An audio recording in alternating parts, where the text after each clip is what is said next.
আসুন বন্ধুরা, ঋতধারা মনোরমা সাধু ইউটিউব চ্যানেলে প্রতিদিনের মতো আজও একটি নতুন গল্প শুনি। আজকের গল্পের নাম অসময়ে। লিখেছেন আমার আপনার প্রিয় লেখিকা সুচিত্রা ভট্টাচার্য। ওই তো সে এসে গেছে, ওই তো ফুটপাথের কোল ঘেঁষে সুখী রাজপুত্রের মতো দাঁড়িয়ে তার প্রিমিয়ার পদ্মিনী। আকাশ নীল ঝকঝকে, স্টিয়ারিংয়ে বসা যুবকটিকেও দেখা যাচ্ছে এখান থেকে। পুরো নয়, এক ঝলক সাইড প্রোফাইল। ওই তো তার সুঠাম বাহু, চওড়া কাঁধ, রেশম পুরো মাথা ভরা চুল থাকে থাকে সাজানো। মানসীর শরীর জুড়ে সহস্র ঝাড়বাতি জ্বলে উঠল, যেন জ্বলেই নিবে গেল। যেমনভাবে পরিত্যক্ত জলসাগরের তেলবিহীন বাতিরা জ্বালালেও নিবে যায়। নিজেই কি সেরকম একটা ভাঙা জলসাগর তবে? শুধুই? না হলে এমন হবেই বা কেন? আর একটুও এগোতে ইচ্ছে করছে না। অসংখ্য দ্বিধা আষ্টে পৃষ্ঠে জড়িয়ে ধরেছে পা দুটোকে। নিজের গালে ঠাস ঠাস চড় কষাতে ইচ্ছে করছে। কেন এলো সে? কেন? ভাবতে গিয়ে যেটুকু সময়, নিজেকে গুছোতে যে কটি মুহূর্ত, তার মধ্যেই অভিজিৎ দেখে ফেলেছে মানসীকে। নাকি মানসী চোখ ফেরাতে ভুলেছে?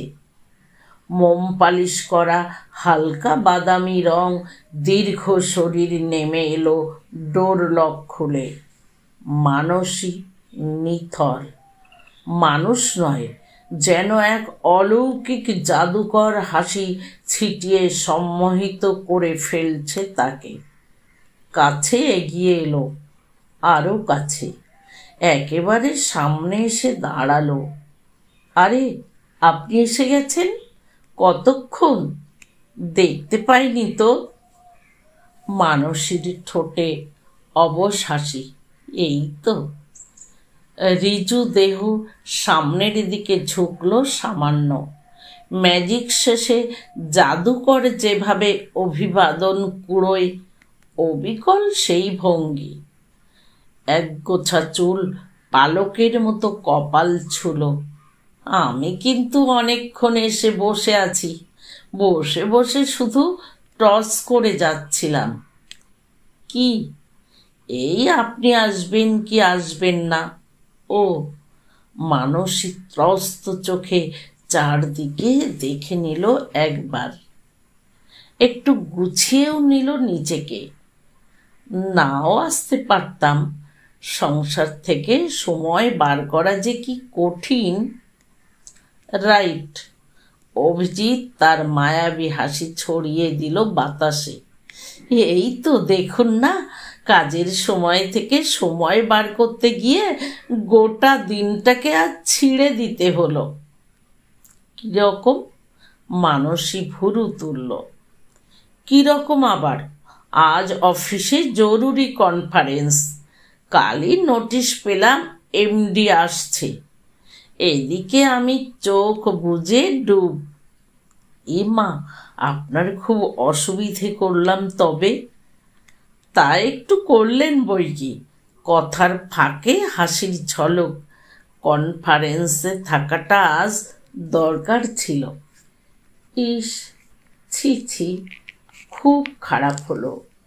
চোখ বন্ধ করে মানসী গোপন করতে চেষ্টা করলো হঠাৎ কুড়িয়ে পাওয়া খুশিটাকে। না এলেই পারতেন, মিছিমিছি আমার জন্য আপনার। দায়টা একা নিচ্ছেন কেন? যাওয়ার ইচ্ছেতে তো আমারও আছে, আপনাকে তো আমি একরকম জোর করে। মানসী এবার সোজাসুজি তাকালো অভিজিতের দিকে। তাকালো না, তাকিয়ে ফেলল। সঙ্গে সঙ্গে গোটা শরীর তড়িদাহত। উফ, কি ধারালো চোখ! প্রতি অনুপলে বিদ্যুৎ নেচে উঠছে উজ্জ্বল মণি দুটোতে। নাচছে, খেলছে, ঝিকঝিক হাসছে। এ চোখে চোখ রাখলে চৈতন্য বিবশ হয় আপনা আপনি। সমস্ত প্রতিরোধ ভেঙে পড়ে। এত কি ভাবছেন? কিছু না, চলুন। মানসী টের পেল তার 3টে শব্দই কেমন দুলে উঠল নিজের অজান্তেই। গালের খাজে ছড়িয়ে গেল যুবতী লজ্জা। কেন এমন হচ্ছে এই বয়সেও? আশ্চর্য! তবে কি ভালো লাগার মুহূর্তগুলোর কোনো বয়স থাকে না? নাকি তারা এরকমই বেহায়া, রীতিনীতিহীন, উল্টো পাল্টা স্রোতের মতো? প্রাণপণে নিজেকে শাসন করার চেষ্টা করল। অনেক হয়েছে, আজই শেষ। আজই ইতি টানতে হবে এই বেয়াড়া পরিচ্ছেদের। গাড়ি স্টার্ট নেবার পর জানলার বাইরে মুখ বাড়ালো মানসী। একটু আগেও বাসন্তী রং মেখে টাটকা ফুটেছিল সকালটা। এখন ক্রমে ঘন হচ্ছে রোদ। চৈত্রের দুপুর কিছু পরেই ছড়িয়ে পড়বে নিজস্ব দাপটে। বাতাস হবে রুক্ষতর, এলোমেলো। বাটিক প্রিন্ট সিল্ক শাড়ির আঁচল তুলে মানসী মুখ মুছল ভালো করে। ঝুড়ো চুল সরালো কপাল থেকে, আর চোখে বার কয়েক তাকালো পাশে বসা সুদর্শন যুবকটির দিকে। ঘন চেক টি শার্ট আর সাদা ট্রাউজারে ভারী মানিয়েছে তাকে।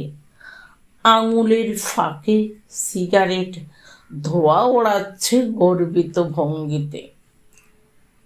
নিবিষ্ট মনে ট্রাফিক জট থেকে বেরোবার চেষ্টা করছে অভিজিৎ। সবসময় এই মোড়টা যেন জঙ্গল হয়ে থাকে, মানুষ আর যানবাহনের জঙ্গল। কিন্তু কিন্তু ও কি, জঙ্গলের মধ্যে দিয়ে কে ওটা রাস্তা পার হচ্ছে এক ঝাঁক মেয়ের সঙ্গে? মানসীর হৃৎপিণ্ডটা তড়াক করে লাফ দিয়েই স্থির হয়ে গেল। লাইলি না? কি কাণ্ড! মেয়েটা এখন এখানে এলো কি করে? তাড়াতাড়ি পিছনে হেলে নিজেকে লুকোবার চেষ্টা করল মানসী। সানগ্লাস পরে বাঁ হাতে মুখ আড়াল করল। মেয়েগুলো কলকল করতে করতে এদিকেই আসছে, আর একটু কাছাকাছি আসতেই হৃৎপিণ্ড চলতে শুরু করলো আবার। লাইলি নয়, লাইলির মতো। ওঠানো হাতে এবারে সজোরে ঠোঁট চাপল মানসী। এমন ভুল হলো কেন? বেরোবার আগে নিজে দাঁড়িয়ে থেকে লাইলিকে স্কুল বাসে তুলে দিয়ে এসেছে। ছেলে বেরিয়েছে তারও আগে, বাবার স্কুটারে। তবে কি নিজের অপরাধ বোধে নিজেই? ছি ছি, কি লজ্জা! অভিজিৎ নিশ্চয়ই লক্ষ্য করেছে তার হাবভাব। ভীষণ ছোট লাগছে নিজেকে, নিজের কাছেই। কোনো মানে হয় না। মানসী চকিতে মনস্থির করে নিল অনর্থক বাড়াবাড়ি করার দরকার নেই। সামনে কোথাও নেমে পড়বে। বাইরে চোখ রেখে গলাটাকে যথাসম্ভব সংযত করল। শুনুন, আজকে যাওয়া হবে না। কথাগুলো ঠিক ফুটল না বোধ হয়। অভিজিৎ একবার মাত্র ঘুরেই আবার চোখ রেখেছে সামনের রাস্তায়। শুনছেন, আজ আর যাব না। কেন? এবার অভিজিৎ চমকেছে। এমনি ভালো লাগছে না। হঠাৎ বললাম তো ভালো লাগছে না, আমাকে সামনে নামিয়ে দিন। মানসিক স্বরে বিরক্তি, বিরক্তি নিজের ওপরেই। গাড়ি থামল না, উল্টে গতি বাড়ল আরো। বাস, মিনি বাস, গাড়ি, ট্যাক্সি সবাইকে টপকে এগিয়ে চলেছে। লম্বা ব্রিজ পার হলো। কি হলো? থামান। মানসী এবার সত্যি সত্যি অস্থির। অভিজিৎ ব্রেকে পা রাখল, বেশ কিছুটা এগিয়ে থামলো একেবারে। সত্যি যাবেন না? অভিজিতের চোখে বিস্ময়। ঠোঁট কামড়ে নিঃশ্বাস চাপল মানসী। কি হলো হঠাৎ? মানসী দুদিকে মাথা নাড়ল। কোনো অপরাধ করলাম? আবার দুদিকে মাথা নাড়ল। আমার ওপর রাগ করছেন? না, আমাকে বলা যায় না কি হয়েছে? মানসীর চোখ দুটো জ্বালা জ্বালা করছে। না তাকিয়েও টের পাচ্ছে অদৃশ্য জাদুদণ্ডটা আবার তার চেতনাকে অবশ করতে এগিয়ে আসছে। কিছুতেই নিজের মুঠোয় নিজেকে ধরে রাখা যাচ্ছে না। অভিজিতের স্বরের ধাক্কায় ভেঙে পড়ছে অশক্ত পাঁচিল। দৃষ্টির তাপে পুড়ে যাচ্ছে জাগতিক সংসার। স্টার্ট দিই তাহলে। অভিজিৎ বা হাতে গিয়ার তুলল, চাপ দিল অ্যাক্সিলেটারে। এই রাস্তা দিয়েই সোজা যেতে হবে তো। বহু কষ্টে ধ্বনিটুকু বার হলো মাত্র। অভিজিৎ হাসছে নরম করে। শুধু না, কথা বলুন। এতটা লম্বা রাস্তা কথা ছাড়া যাওয়া যায় নাকি? মানসী চুপ। চেষ্টা করেও সহজ হতে পারছে না কিছুতেই। নিজেকে ভয়, নিজের কণ্ঠকে ভয়। কথা বললেই বুঝি ধরা পড়ে যাবে? সে ভারী লজ্জার ব্যাপার। হাত বাড়িয়ে সামনের কাজটা মুছল অকারণে। মনে জোর এনে কেন যে নেমে যেতে পারল না। কাচের গায়ে আবার আঙুল বসালো। অভিজিৎ সিগারেট ধরালো।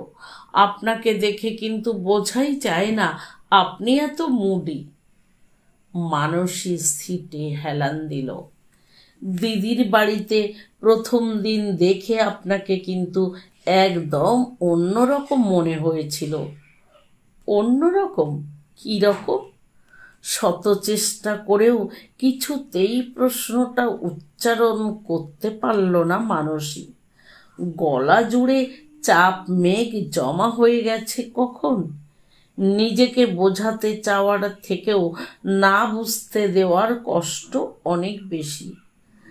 তার জন্য যে কি ভয়ানক যুদ্ধ চালিয়ে যেতে হয় নিজের সঙ্গে।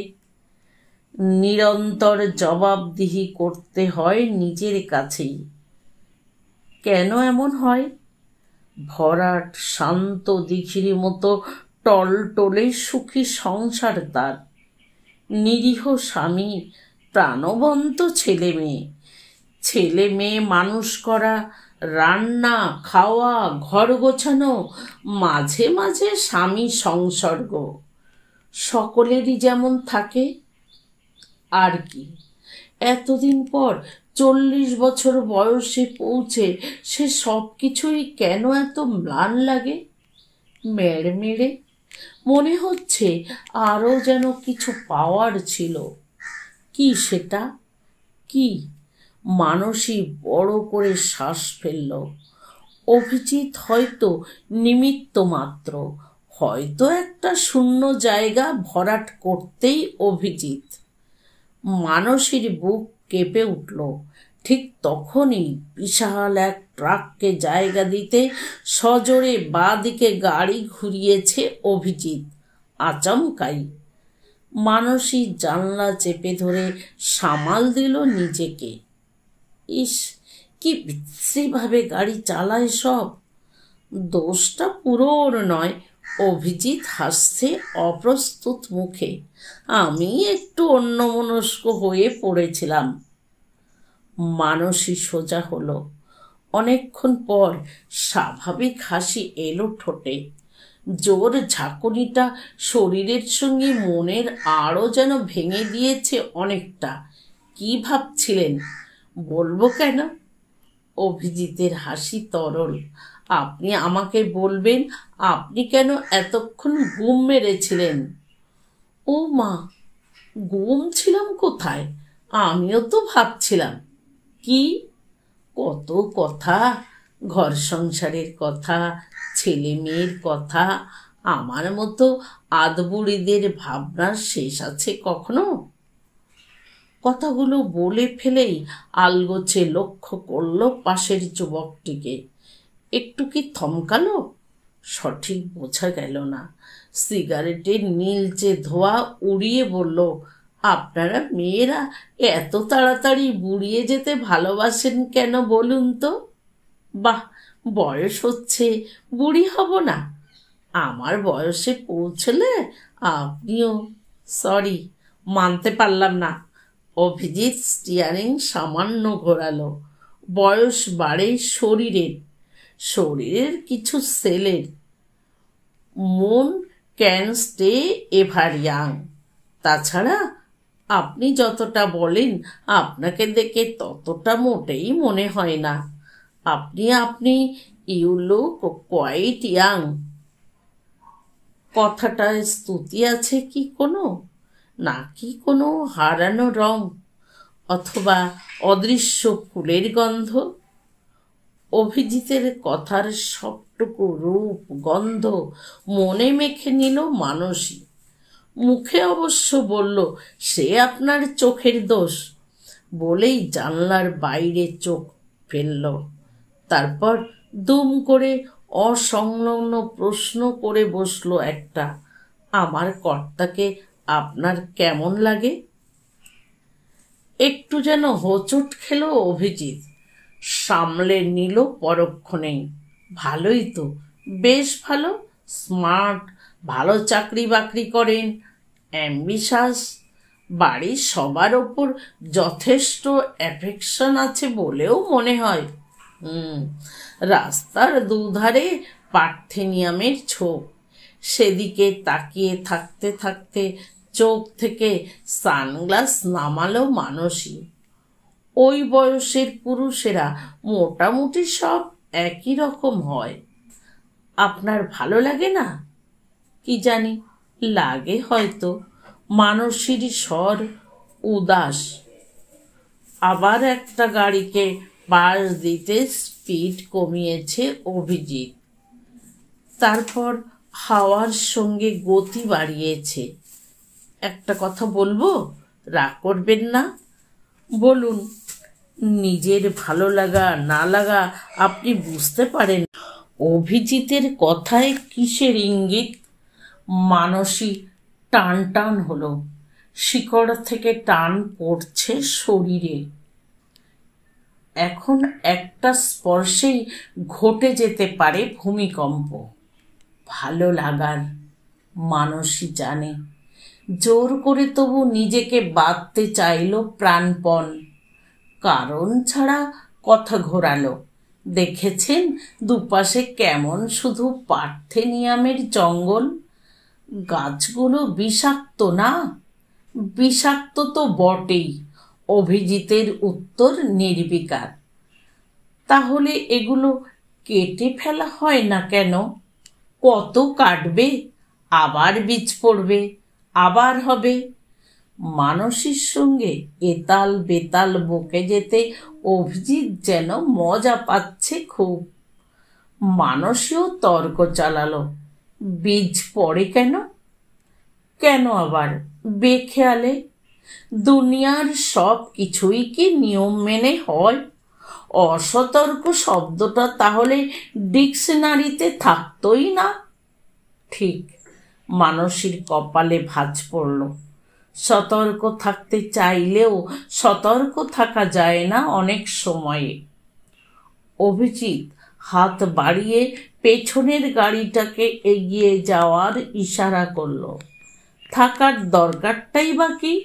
কোনো কোনো ইনসিডেন্ট না হয় বেহিসেবি রইল, ক্ষতি কি? মানসী জোরে জোরে মাথা নাড়ল। বাদ দিন, বলতে বলতে ঢোক গিলেছে। আমার খুব জল তেষ্টা পাচ্ছে। একটা চায়ের দোকান টোকান দেখে একটু দাঁড়ান তো দেখি। বাধ্য ছেলের মতো অভিজিৎ মাথা নেড়েছে সঙ্গে সঙ্গে। Okay madam. শহর ছাড়িয়ে শহরতলির কাছাকাছি এসে পড়েছে গাড়ি। চারদিক ফাঁকা হয়ে এসেছে কখন। একটা বাস টার্মিনাসে খানিকক্ষণ বিশ্রাম নেবার পর আবার ওরা গাড়িতে উঠল। বড় রাস্তা ফেলে এবার ডান দিকের আধ কাঁচা রাস্তাটায় নেমেছে। অনভ্যস্ত উঁচু পথে চমকে চমকে চলেছে গাড়ি। ক্রমশ মিলিয়ে আসছে জনপদ। নির্জন পথে বাড়ছে বৃক্ষ মিছিল, প্রান্তর, ধানভূমি। এ ধরনের পরিবেশে অকারণ শব্দ বড় বেমানান। হয়তোবা সেজন্যই নীরবে গাড়ি চালিয়ে চলেছে অভিজিৎ।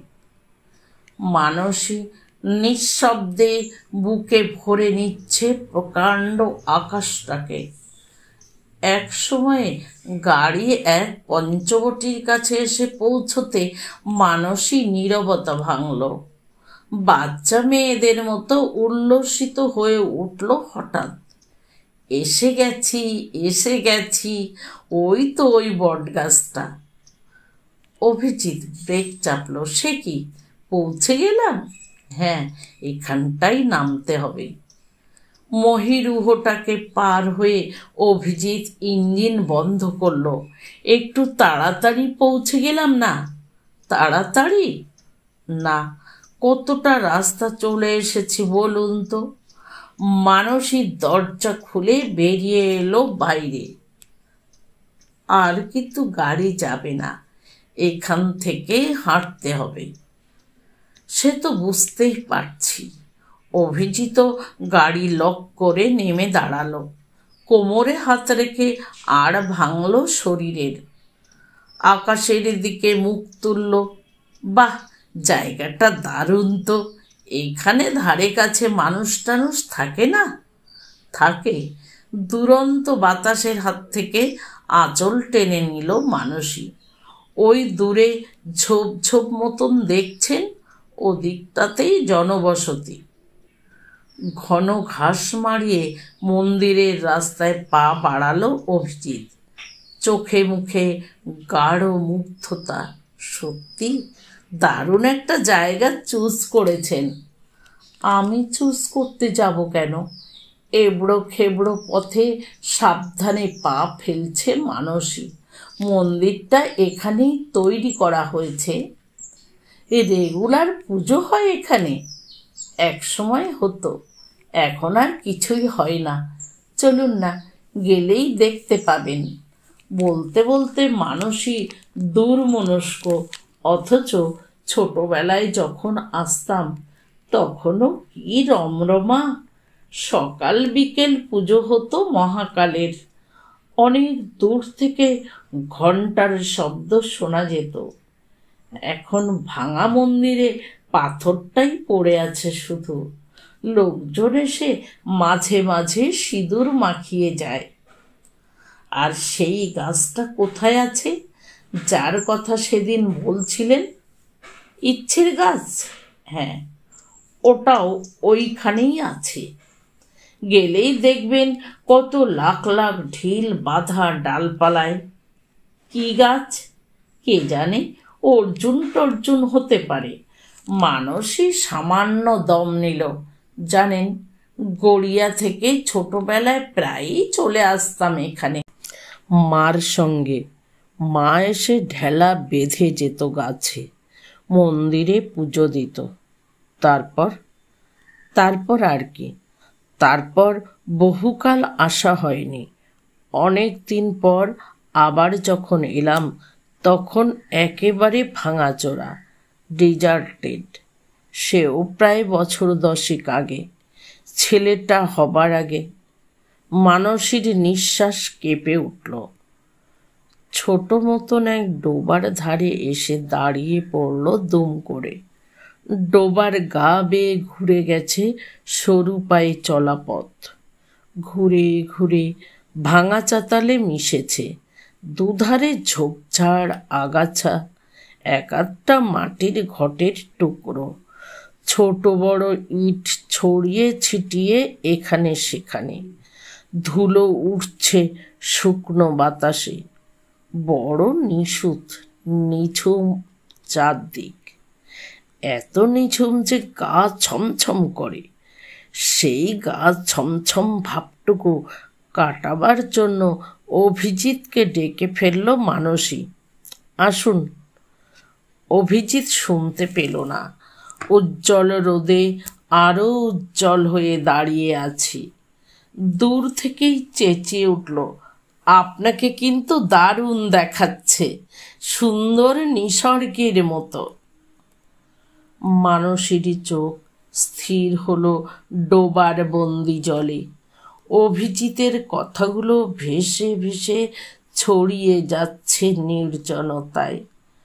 ছড়াতে ছড়াতে পৌঁছে গেল একদম বুকের মাঝখানটাতে।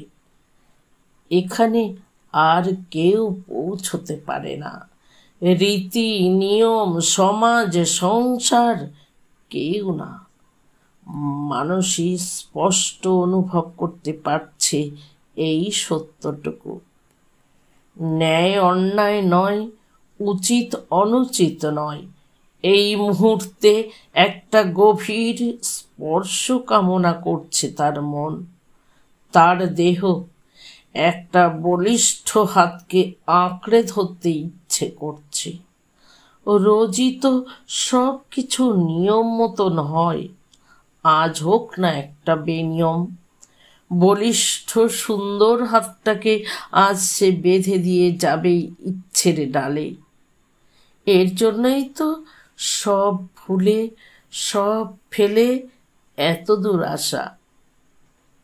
কিন্তু হাতটা যে তবু কাছে আসে না।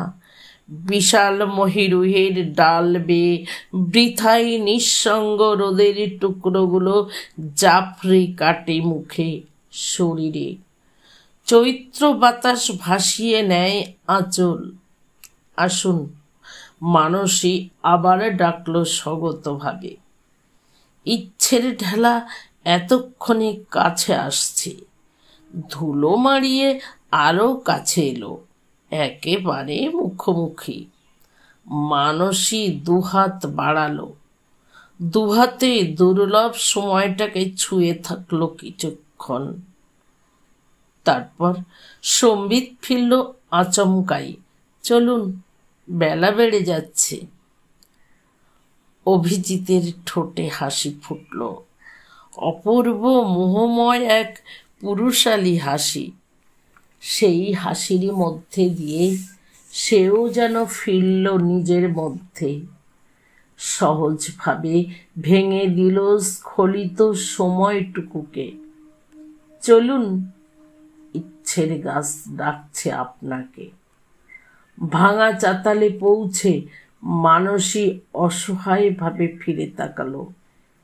কি ইচ্ছে বাঁধি বলুন তো? বাহ, আমি কি করে বলবো, বাঁধবেন তো আপনি। কিন্তু কি যে বাঁধবো বলে এসেছিলাম, মনে করে দেখুন। হ্যাঁ, মনে পড়েছে। মানসী প্রাচীন গাছটাকে ছুঁয়ে দাঁড়ালো সোজা হয়ে, বলল, মেয়েটার সামনে পরীক্ষা, একদম পড়াশুনো করে না, ওর রেজাল্টের জন্য বাঁধতে হবে একটা। আর ছেলেটা মাঝে মাঝে বড় ভোগে, সামনে নাকি বড় একটা ফাড়াও আছে ওর জন্য। আর ওদের বাবার নাম করেও বাঁধতে হবে একটা। অনেক দিন ধরে প্রমোশনটা ডিউ হয়েও। আর আর কি, এই তো এখন চাওয়া। মানসীর নিঃশ্বাস থরথর। আবার কাছে এলো অভিজিৎ, হাত রাখলো মানসীর কাঁধে, নিবিড় স্বরে বলল, নিজের জন্য বাঁধবেন না? মানসী উত্তর দিল না, আলতো করে প্রিয় হাতটাকে নামিয়ে দিল কাঁধ থেকে, ঘুরে দাঁড়িয়ে বলল, এখন আর সেই ইচ্ছে বাঁধতে নেই। মনে মনে বলল, বেঁধেছি মৃত্যু। এমন অসম্ভব সুন্দর মুহূর্তগুলোকে ছুঁয়ে ফেলার পর মরে যাওয়া ছাড়া আর কি চাওয়ার বাকি থাকে মানুষের?